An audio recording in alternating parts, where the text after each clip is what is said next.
आज का जो टाइटल है वो है हमारा घमंड परमेश्वरीय नफरत। हमारा घमंड परमेश्वरीय नफरत।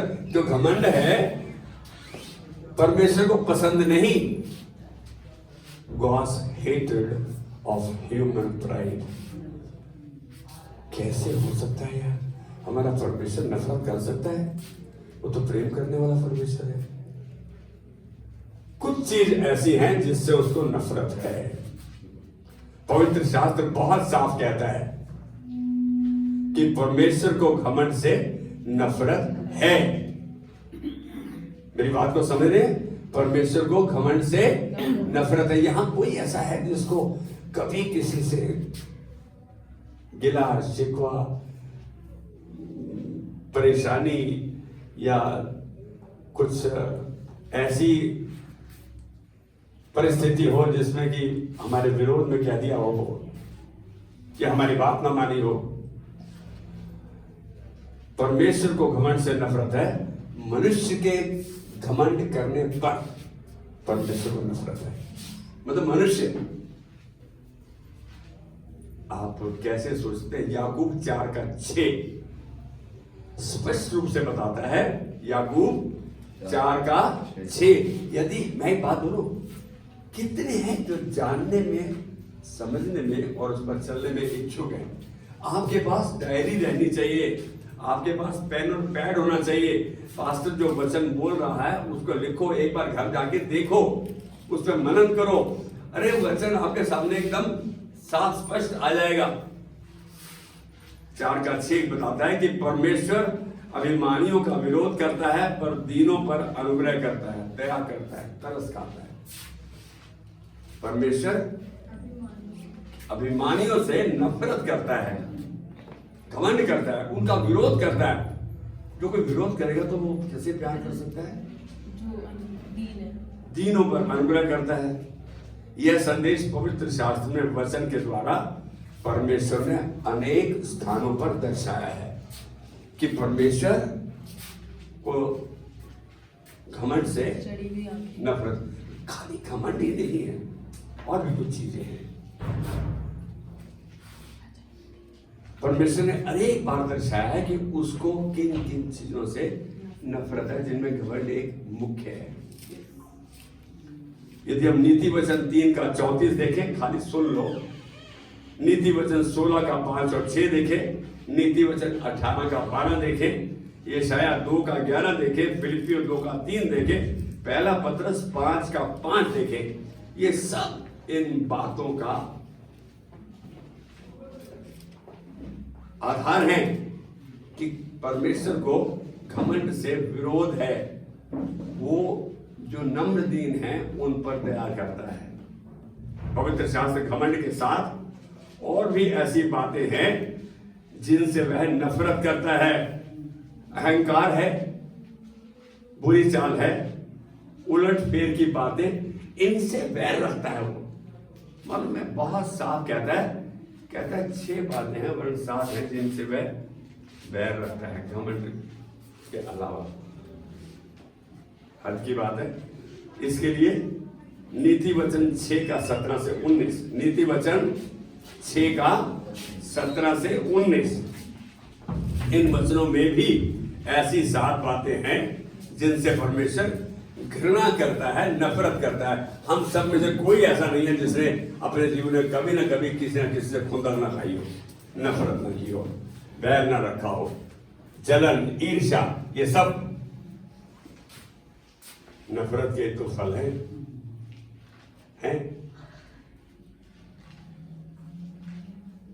मैं कह रहा हूं इन बातों में घमंड एक है जिनसे परमेश्वर नफरत करता है। झूठ बोलने वाली जीभ, उदाहरण के तौर पर बता रहा हूं, परमेश्वर को झूठ बिल्कुल पसंद नहीं। झूठ बोलने वाली जीभ, निर्दोष का लहू बहाने वाले हाथ, अनर्थ कल्पना करने वाला मन, अरे मैं ये कर लूंगा, वहां चला जाऊंगा, उसके बारे में बोल दूंगा, बुराई करने को वेग दौड़ने वाले पांव, कोई बुराई करनी तो भाग के जाते हैं पहले। झूठ बोलने वाला साक्षी, गलत गवाही देना, भाइयों के बीच झगड़ा उत्पन्न करने वाला मनुष्य। परमेश्वर को ये चीजें पसंद नहीं, उसको नफरत है, घृणा करता है। हम तो बात में आ जाते हैं, कोई दो भाइयों के बीच में कोई तीसरा बंदा बीच में बोल दे, अरे तेरे बारे में ये बोल रहा हूँ, अच्छा देख लूंगा पास्टर को, कैसा पास्टर है ये, ऐसे होते हैं पास्टर। हाँ बिल्कुल ठीक कहा आपने। परमेश्वर ने घमंड की तुलना किस बात से की मालूम है? हत्या से। आप घमंड करते हो तो हत्या करते हो, मर्डर से, जान से मारने वाले के समान कहा है घमंड को। क्या आप इस बात से खुश हो गए कि मैं तो घमंड करता हूं यार, मेरे पास कितना पैसा है, मैं कितना ताकतवर हूं, देख लूंगा, कोई मेरे सामने आकर तो देखे। पंजाबी कहते हैं साडे भाने जम के ते वेखे, हमारे लिए कोई पैरा तो हो जाए। कितनी बार हम कोई छोटा सा बंदा गाली दे दे, मुकुल से थोड़ा कमजोर, मुकुल क्या बोलेगा, एक घूसा रख दूंगा ना तो अपनी अपना नाम भूल जाएगा, शक्ल नहीं तेरे को याद रहेगी अपनी। हमें इतना अहम है अपने बारे में, अपने विरोध में ना सुनने का कि हम किसी हद तक जा सकते हैं। मालिक बोल दे तेरे को अगले महीने तनख्वाह नहीं मिलेगी, और अभी अगले महीने नहीं मिलेगी, हम अभी से काम करना बंद कर देते हैं। अबे यार तुझे देना नहीं तो मैं क्यों काम करूंगा? मेरी बात को समझ रहे हैं? परमेश्वर ने घमंड को और इन बातों को एक ही झुंड में रखा है। हम घमंड की चपेट में आ जाते हैं जब हम समझ लेते हैं कि परमेश्वर है ही नहीं हमारे लिए, मैं परमेश्वर के लिए हूं, हमारे लिए परमेश्वर है ही नहीं। कितनी बार हम अपनी सामर्थ्य पे, अपनी बुद्धि पे, अपने पैसे पे, अपने कॉन्ट्रैक्ट्स पे, अपने बच्चों पे कितनी बार घमंड करते हैं। आज एक बात बताऊं, परमेश्वर हर परिस्थिति को अपनी महिमा के लिए इस्तेमाल करता है। हर परिस्थिति को, कैसी भी क्यों ना हो। हमारे लिए परमेश्वर है ही नहीं, मैं परमेश्वर के लिए बनाऊं। मैं मदद नहीं करता तो ये भाई सुसमाचार प्रचार नहीं होता। कितनी अजीब बात है। एक प्रश्न है, क्यों परमेश्वर मनुष्य के घमंड को इतना तुच्छ समझता है? परमेश्वर मनुष्य के घमंड को इतना छोटा क्यों समझता है, इतना बेकार क्यों समझता है? कभी सोचा?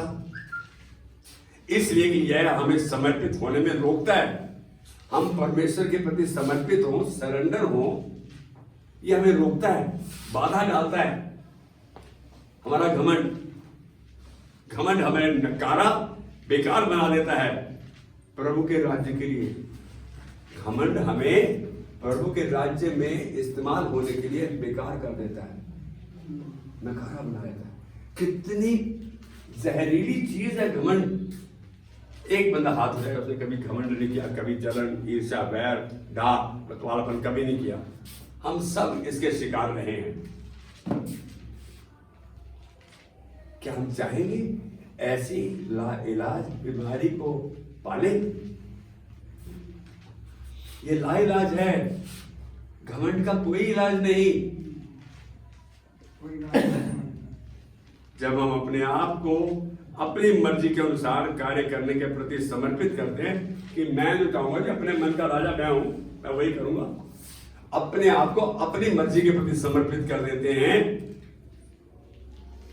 असलियत में हम उसके मार्गदर्शन को अस्वीकार करते हैं कि जो प्रभु ने हमें वचन दिया उसको रिजेक्ट कर देते हैं कि प्रभु तू बेकार कह रहा है, गलत हो।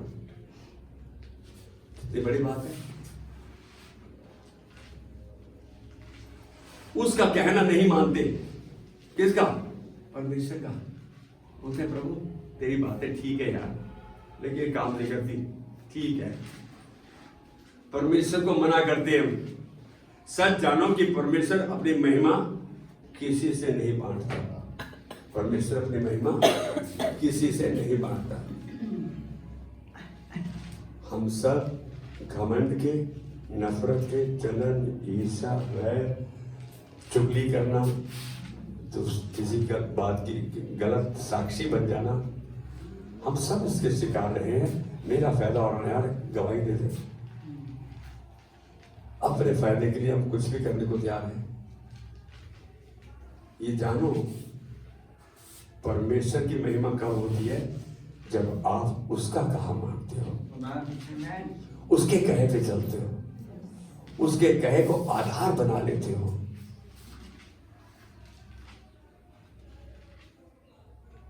जब हम उसकी महिमा खुद ले लेते हैं, यह कहकर देखो ये मैंने किया है, मेरी उपलब्धि है, मैंने पाया है, देखो मैं क्या हूं, मैं कौन हूं, तो आप घमंड को दर्शा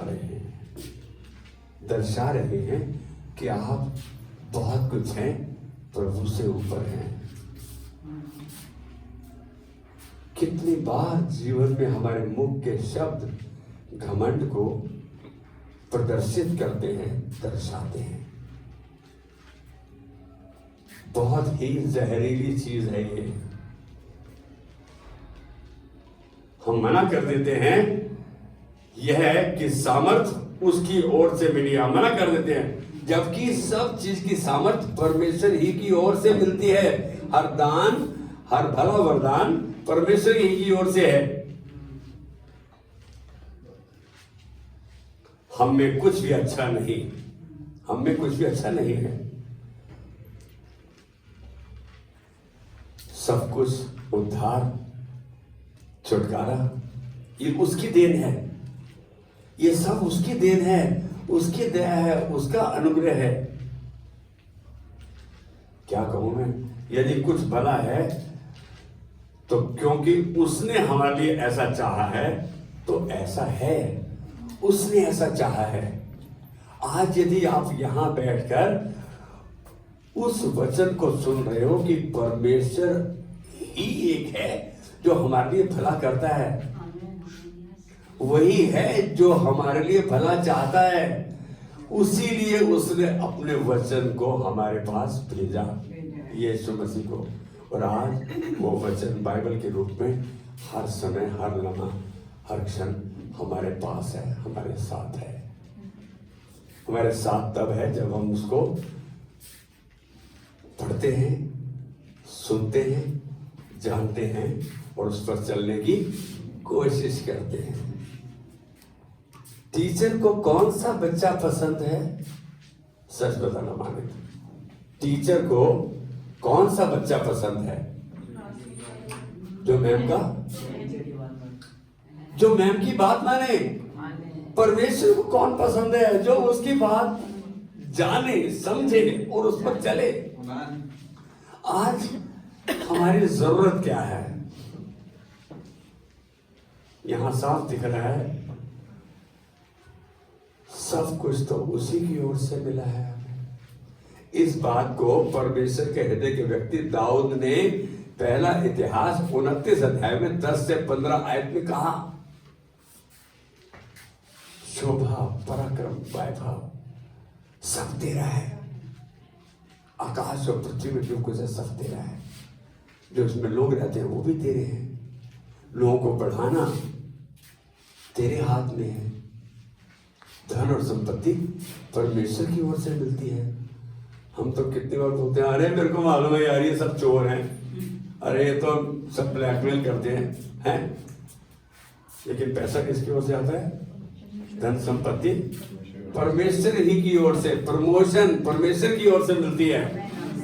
हम कितना खुश होते हैं कि मेहनत तो मैं कर रहा था, प्रमोशन मिल गई रिंकू को, बोला चमचागिरी करता है, वो मस्का मारता है बॉस को, पापा को हमेशा खुश रखता है, घर में कोई बोल नहीं सकता इसके विरोध में। अरे आप यदि पापा का कहना मानते हैं तो परमेश्वर कहना मानते हैं। ये बालकों, सब बातों में अपने अपने माता पिता की आज्ञा का पालन करो। लेकिन यहाँ पर एक राज छिपा है, यदि पापा मम्मा आपको महसूस होता है कि वचन के अनुसार ठीक नहीं है, तो उस समय विरोध नहीं करो।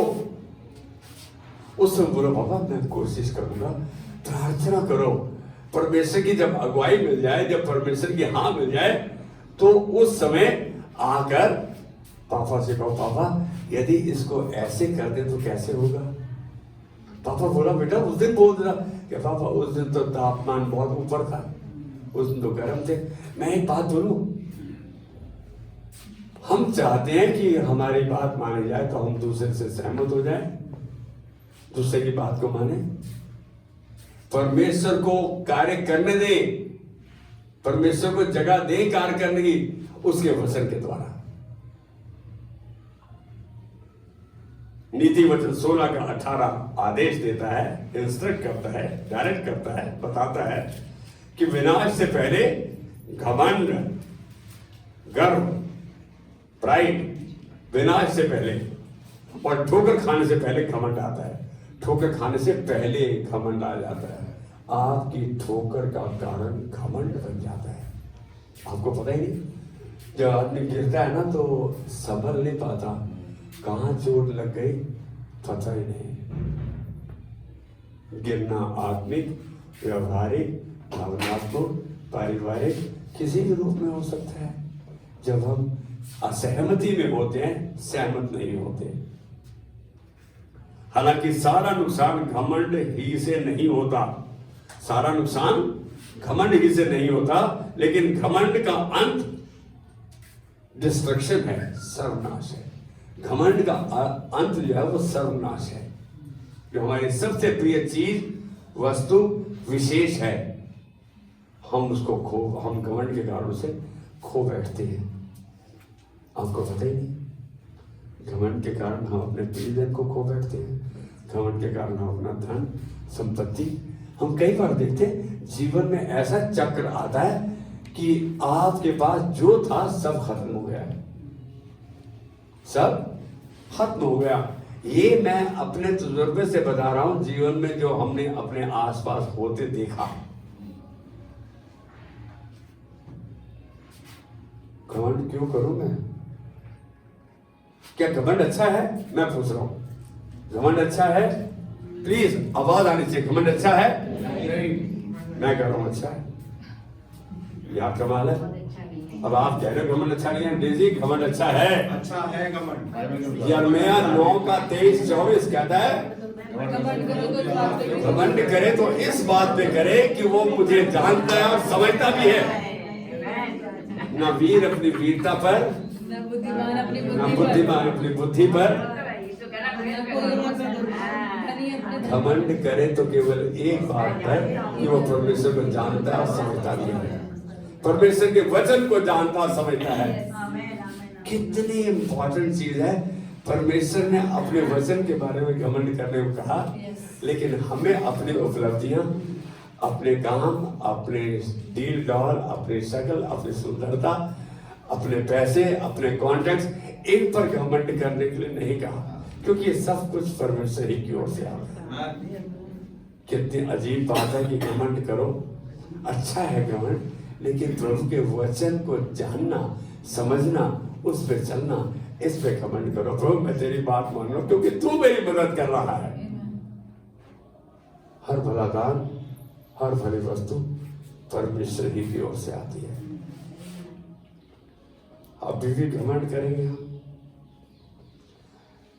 जिसे हमने परमेश्वर की इच्छा के विरोध भरे में उपलब्ध किया है। हम क्या करते हैं? प्रार्थना करते हैं, प्रभु मुझे बेटा दे, बेटियां नहीं, मुझे बेटी दे, मुझे पैसा दे, धन दे, संपत्ति दे। हम मांगते हैं। क्या हमने देखा क्या परमेश्वर की इच्छा है? कभी ऐसा देखा हमने? आपकी इच्छा है कि परमेश्वर दे, और जब परमेश्वर नहीं देता बहुत देर तक, तो आप परमेश्वर से भी हल्का सा नाराज हो जाते हैं। प्रभु ये तो तेरी इच्छा है, तूने वचन में कहा कि तू सबको धनी बनाना चाहता है, ये करना चाहता है। हम परमेश्वर से भी, हम उसका कहना मानना टालने लगते हैं। मैं कह रहा हूं कि परमेश्वर की इच्छा के विरुद्ध जो कुछ आप इकट्ठा करते हैं वो सब राख हो जाएगा। It will turn to ashes, सब खत्म हो जाएगा। एक बात बताओ, आपके पास कुछ दान है, क्या आप उसका इस्तेमाल करते हो? मैं कह रहा हूं कि यदि आपको कोई दान मिला है तो क्या वो आपके लिए है? कोई भी दान आपके पास, चाहे time, talent, energy, money, power, सामर्थ्य, कोई भी आपके पास है, वो आपके इस्तेमाल के लिए है? मैं कहूं नहीं, दूसरों के लिए है। हम तो सांप बन के बैठे हुए मेरी तरह, ये सारा पैसा मेरा, बैठने को कुछ नहीं दूंगा तुम्हें।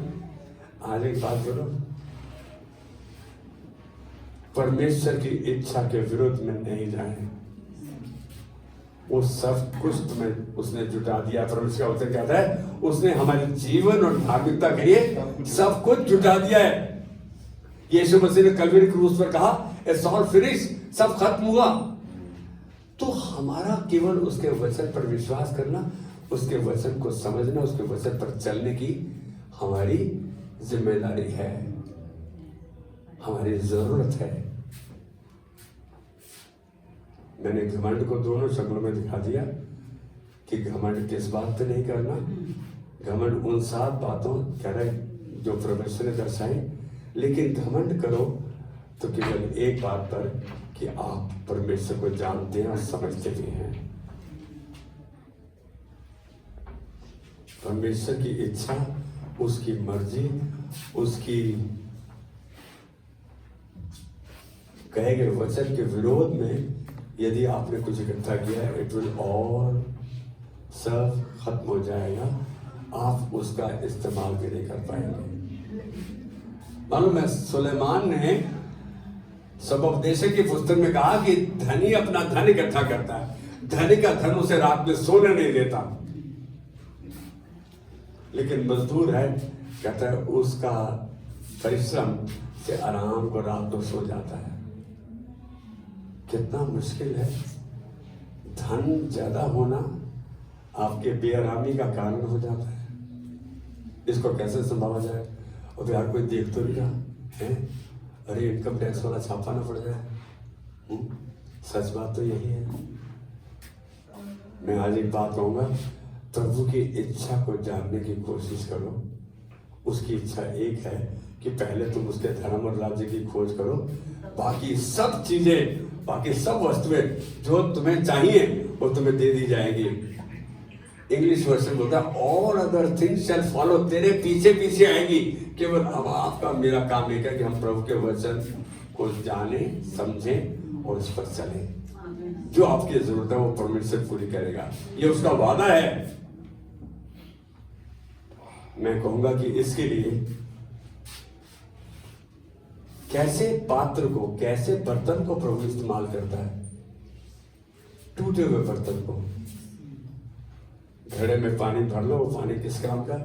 वो ऐसा टूटा हुआ, ठीकरी होती है ना, ठीकरी है, जब घड़ा या टूट जाते हैं तो उसमें पानी डालो फटाफट दूसरे के पास पहुंच जाता है, इट गोज, दूसरे के पास पहुंच जाता है। ऐसा बर्तन जाता है, नम्र, दीन, जिसको इन चीजों से लगाव नहीं।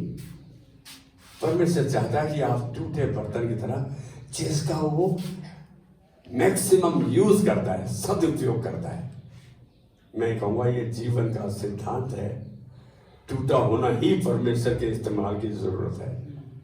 टूटा होना, मैं कहूंगा कि घमंड नहीं।